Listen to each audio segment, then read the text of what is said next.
Pertanyaan saya adalah di surat 63 ayat 10 yang kira-kira di Al-Munafikun ya. Di dekat di akhir-akhir hayat itu, jadi orang yang sudah akan meninggal, dia kalau bisa dikasih kesempatan kira-kira ingin bersedekah Pak Ustadz. Jadi pertanyaan saya, kenapa ya sedekah itu yang dia ingat gitu loh, bukan yang lain gitu Pak Ustadz. Baik. Itu aja. Terima kasih. Assalamualaikum. Kalimat Qur'annya kan fa'asaddaqa wa aqam minas salihin. Wa la yu'akhirallahu nafsan ya idza jaa ajaluha. Baik.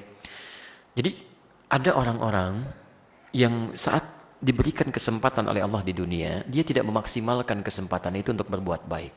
Dan tolong ingat ini ya, ini surah ayat masuk di surah Al-Munafiqun, orang munafik.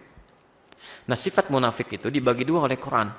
Ada memang orang-orang itu non-muslim dalam konteks kafir, tapi lebih banyak yang merasa beriman, masuk Islam, mengaku muslim, tapi tidak memanfaatkan keislamannya dengan baik.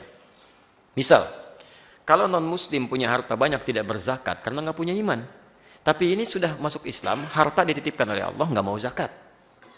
Kalau non-muslim tidak mau sholat, nggak beriman. Tapi ini sudah beriman, nggak mau sholat.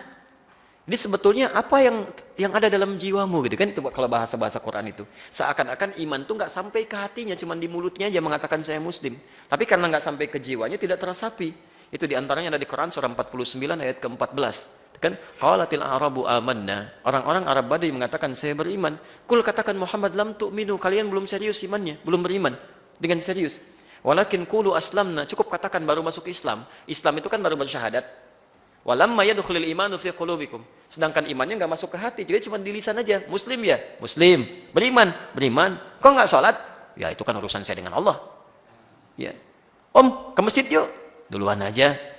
Dia emang nggak tahu masjidnya? Enggak, baik. Nggak mau masuk surga? Masjid aja nggak tahu, apalagi surga. Bisa gitu kan? Nah, ini ada orang-orang seperti itu tuh yang susah gitu kan? Padahal sudah beriman. Wa fi adanihim waqra, Quran surah ke-6 ayat ke-25. Di telinganya ada sumbatan. Jadi kalau kayak konser, kayak macam-macam tuh gampang kedengarannya. Tapi suara adzan yang di samping rumahnya nggak kedengaran Pak. Nggak kedengaran itu ya. Bahkan matanya terhalang. Saking sayangnya Allah, kalaupun telinganya nggak dengar, itu hidayah datang lewat penglihatan. Lihat orang sholat, lihat masjid, nggak bisa lihat. Ya, sampai hatinya nggak bisa mencerna. Turun Quran surah kedua ayat ke-7 itu, posisi paling kanan sebelah atas. Khatamallahu ala qulubihim wa ala sam'ihim wa ala absarihim ghishawah. Nah, sebagian orang itu orang-orang munafik. Ayat ke-8-nya.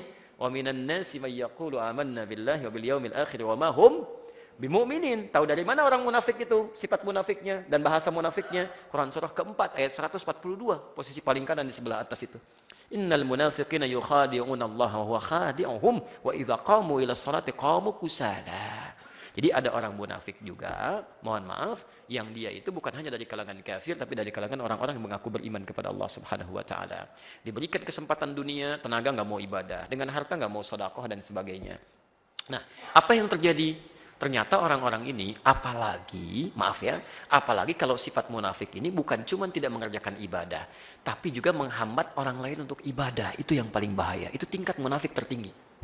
Tingkat munafik tertinggi. Ya. Jadi kalau ada orang munafik mengaku muslim, tapi kemudian menghambat orang ibadah, dan bahkan mengingkari ayat Quran, bahkan minimal mengolok-oloknya, itu paling bahaya. Itu ada di Quran surah keempat ayat 140, posisi paling kiri sebelah bawah. Ada yang begitu. Hati-hati.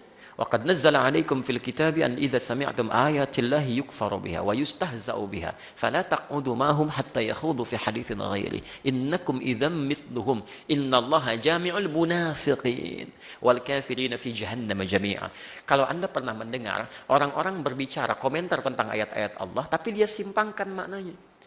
Pandai bicara tentang Al-Quran, cuman dijadikan dalil untuk menyimpangkan orang dari ketentuan Islam. Apa Bapak pikir orang yang bicara semua agama sama itu non-muslim? Ada yang mengaku muslim.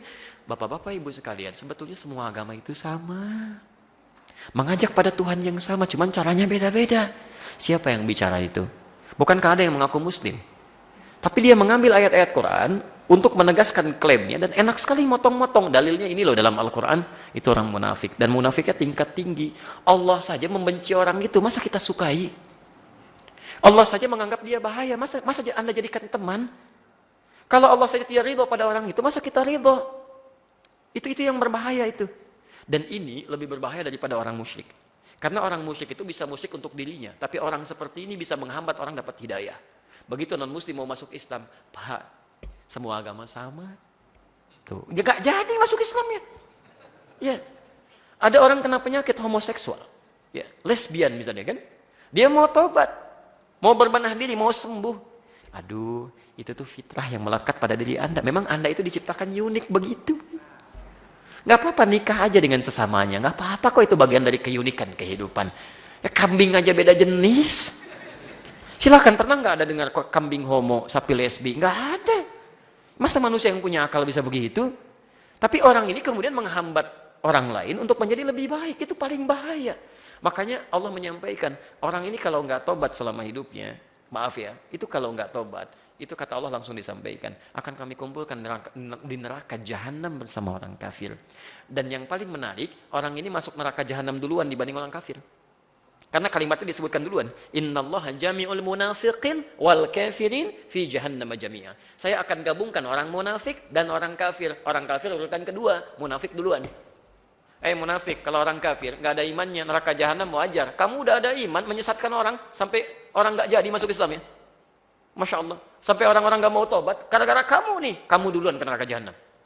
Kamu duluan. Neraka jahanam nggak usah dilukiskan itu. Sebelum masuk ke dalamnya itu apinya udah terasa. Quran surah 40 ayat 46 sampai 47. An-naru yuraduna 'alaiha ghuduwwan wa 'ashiyya. Neraka itu terus tampilkan dari sejak alam kubur, setiap pagi sampai petang. Dari sejak di alam kubur, Pak. Ya, kalau nggak percaya silahkan aja. Kalau sudah tahu ditampilkan, nggak usah nekat gitu kan.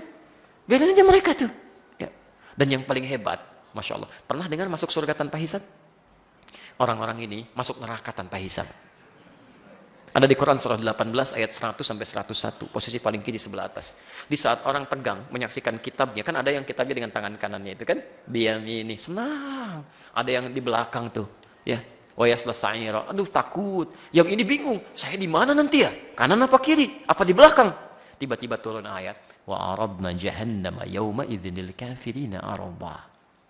Dan kami langsung akan tampilkan neraka jahanam sejelas-jelasnya bagi orang-orang yang ingkar ini seterang-terangnya sebelum masuk nerakanya. Jadi kalau dalam bahasa kita begini, ya, kalau dalam bahasa bebasnya, kamu nggak usah mikirin di mana kitabnya. Tempat kamu di sini nih neraka ini, nanti langsung masuk aja. Siapa mereka ini? Yang mengejutkan ayat 101-nya. Kalau yang kafir wajar, 101-nya, alladzina kanat a'yunuhum fi ghita'in an dzikri wa kanu la yastati'una as-sam'a. Yaitu orang-orang yang umumnya ketika diingatkan, dia nggak mau lihat ayat-ayat kami. Dan kalau diingatkan dengan kalimat-kalimat baik, gitu kan? Nggak mau dengar azan, nggak mau dengar sholat, ngajaknya berdebat melulu dan sebagainya. Itu yang berbahaya. Karena itulah kemudian ketika mereka akan disampilkan pada neraka, mereka meminta kepada Allah diberi kesempatan lagi. Ya Allah, tolong ya Allah, beri tangguh sedikit aja. Ya, sedikit aja ya Allah. Mohon ya Allah. Fa asaddaqa wa aqum minas salihin. Maka saya akan bersedekah. As-saddaqa. Apa itu sedekah? Itu dulu yang dipahami. Sedekah itu, sedekah dalam bahasa Arab secara fikih disebut kullu ma'rufin sedekah. Setiap kebaikan-kebaikan yang bisa kita kerjakan sebagai ibadah itu disebut dengan sedekah. Di sedekah itu nama umum bagi semua ibadah yang mampu kita kerjakan. Zakat disebut sedekah. Bagian dari sedekah, Quran surah ke-9 ayat ke-60. Innamas shadaqatu lil fuqara. Zakat itu diperuntukkan bagi orang fakir, orang miskin. Sedekah dan dijamakkan. Kenapa dijamakkan? Karena zakat itu banyak manfaatnya. Itu haknya 8 golongan, Pak. Jadi kalau Bapak wajib zakat gak dikeluarkan, Bapak sudah berbuat zalim pada 8 golongan. Karena hak mereka tidak diberikan. Dan nanti orang zalim itu di hadis Muslim nomor hadis 5611, kezalimannya nanti ditukar begini. Pahalanya akan diberikan pada yang dizalimi itu.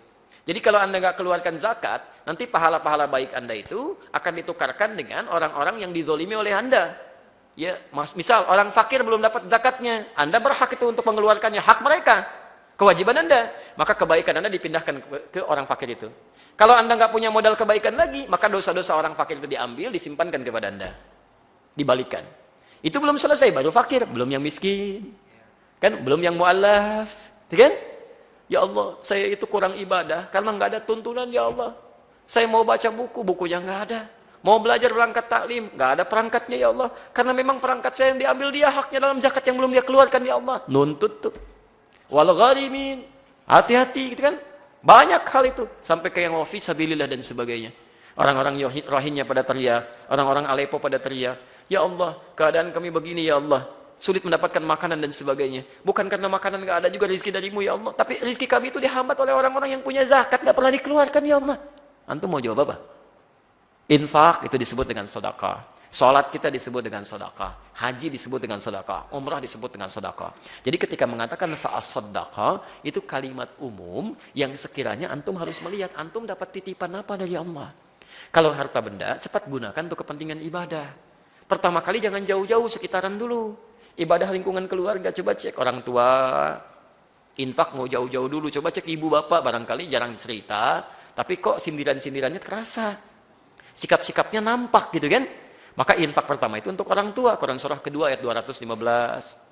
Istri, anak-anak, carikan sekolah yang bagus. Ini kan kadang-kadang aneh antum ini. Tetangga dipikirin, anak sendiri dibiarin. Ji, kemana kemarin? Di masjid nggak talim, saya tungguin. Tetangga disebut-sebut, anak sendiri nggak diajak. Bukti, kok kerudungnya masih begitu aja? Kapan mau gantinya? Masya Allah, tetangga diisengin, anak sendiri nggak pakai jilbab. Coba dilihat dulu gitu kan. Coba dilihat sekitar ada, setelah itu aspek terjauh, tingkatkan salatnya, puasanya, macam-macamnya. Jadi ayat itu ingin mengatakan bahwa ada orang-orang yang merasa mereka kecewa dan menyesal. Menyesal karena tidak pernah pandai melihat titipan, tidak difungsikan dengan baik. Ini mata, titipan Allah. Terserah Allah mau diambil kapan. Mumpung masih ada penglihatan baik, gunakan untuk melihat yang baik-baik. Lihat mushaf, baca Quran. Kalau sudah diambil Pak, mau lihat apa lagi? Silahkan ya Pak Arif, punya potensi apa subuh ini ya? Kalau ada harta titipan silahkan, jamaah pulang ada yang lapar ya sediakan sarapan gitu kan. Kalau ada buku lebih ya silahkan infakkan ya. Itu ada potensi ya, fa'akum minas solihin, dan supaya diberi kesempatan untuk mengerjakan amal soleh. Jelas ya? Baik, itu contoh saja ya, terserah Pak Arif mau dikerjakan atau tidak kan, itu hal yang lain ya. Cukup ya? Baik. Supaya ada kesempatan salat syuruk, jadi saya akhiri dulu untuk pertanyaan ini. Kita berjumpa di kesempatan berikutnya. Teman-teman sekalian, jika ada yang benar, itu petunjuk dari Allah dan Rasulnya sebagai gambaran untuk kita amalkan tanpa harus kita tunda. Tapi kalau ada kesalahan dari apa yang saya sampaikan, itu mutlak kesalahan saya pribadi. Tolong maafkan saya, dan tolong tinggalkan pendapat saya yang keliru. Langsung ambil saja pendapat Ustadz yang lebih baik, tanpa harus diperdebatkan dan buang-buang waktu dan tenaga kita. Jelas sampai sini? Baik. Subhanakallahumma wa bihamdika asyhadu an la ilaha illa anta astaghfiruka wa atubu ilaik. Wa akhiru da'wana alhamdulillahi rabbil alamin. Wal 'afwu minkum. Assalamualaikum warahmatullahi wabarakatuh.